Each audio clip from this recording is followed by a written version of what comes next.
What's up, you guys? This is your boy Michael Fallon. Welcome to Citizen Cinema.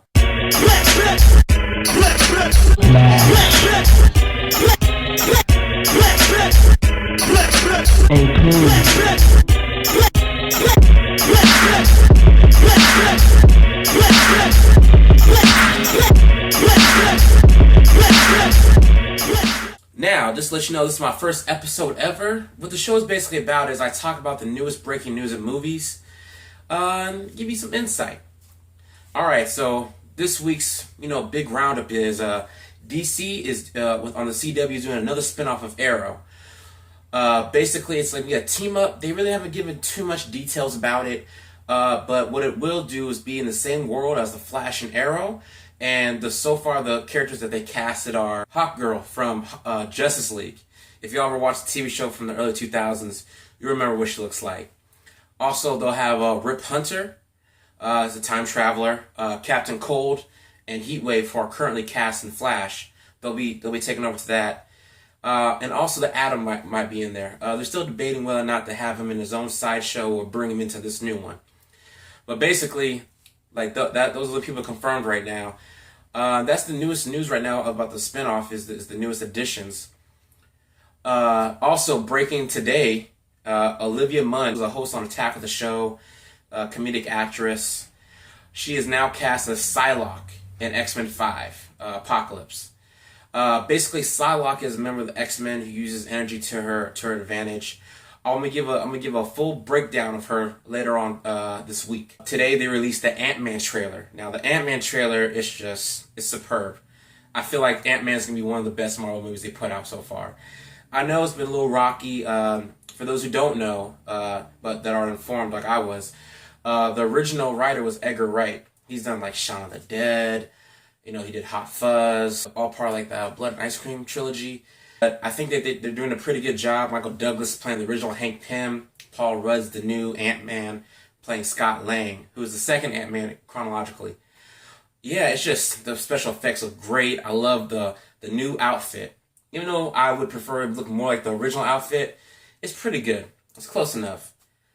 Yeah, so if you guys have a chance, I'll put the link below the video. You check it out. Let me know how you like it in the comments below. Next up, Daredevil. My God. I went in wanting to watch it with high hopes, and it just felt like my high hopes right here, and Daredevil just shot right past them. I've never seen anything like Daredevil before, really. I sort of felt like they took Captain America Winter Soldier and hit it with steroids, but made him blind and took away all the powers. It's just, the action is it's superb. It's almost on the same level as a Raid, sort of. Not so quite intense, but it's up there. If you guys get a chance to watch it, I'm not going to ruin it. But if you watch the hallway scene, dealing with a boy, best fight in the series besides the ending. You'll see why. The costume is revealed later on in the season. I'm not going to tell you when. I'm not going to ruin that. I love the new costume. I think it's sort of like a mixture between the OG red costume and his battle armor costume he had during around the 90s. It was like red and blue, but I'm not going to tell you the color scheme for this new one. Just know it's not, just know it's like a hybrid that meets perfectly halfway between the two of them. Also, it's just the casting was perfect. Charlie Cox, I never heard of him before, but bro, you did a great job as Daredevil. Much respect to you. It's just the whole supporting cast was great.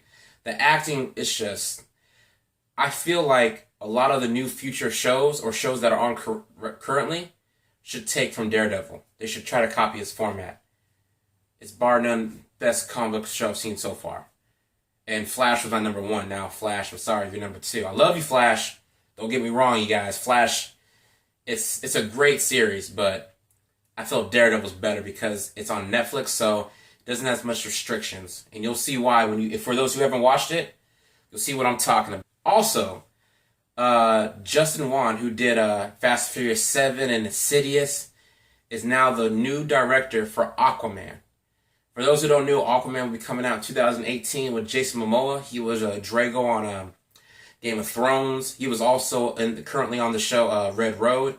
Check that out on Netflix. I'm loving the look, and I think it's gonna be great. Also, Bryan Singer did release some concept arts for X-Men 5, mainly of the wings for Archangel.